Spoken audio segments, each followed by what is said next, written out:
Once again. Okay. Welcome to the episode 1 of the Fried Monsters video podcast. This episode is posting November 1st, approximately.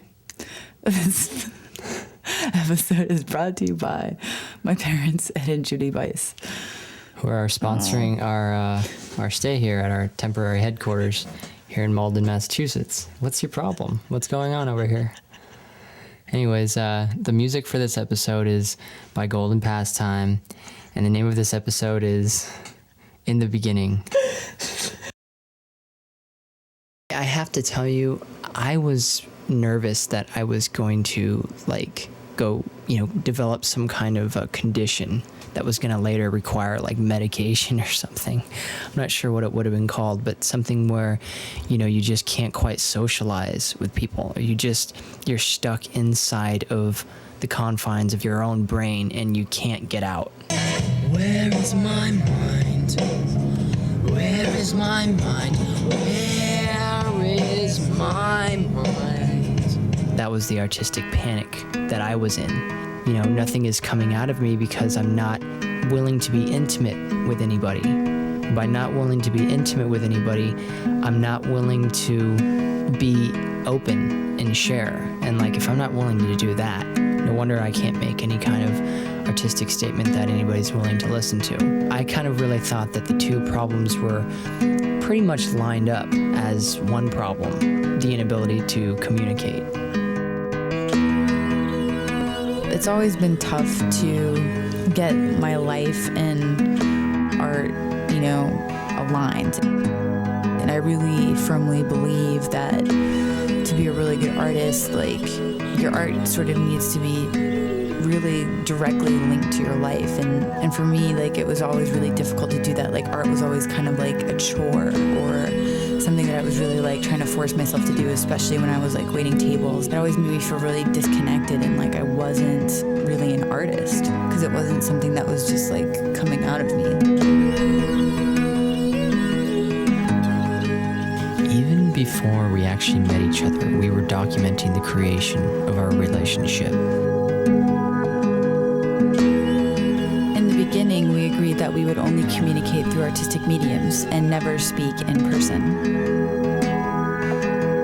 Our relationship was creating these byproducts. I was living my art.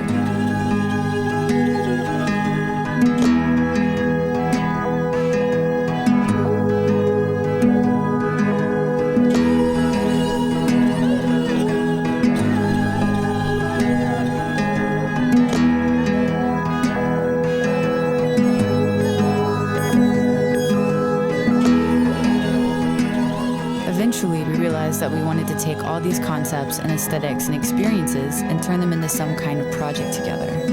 We decided that creating a narrative feature film would be the best platform for this.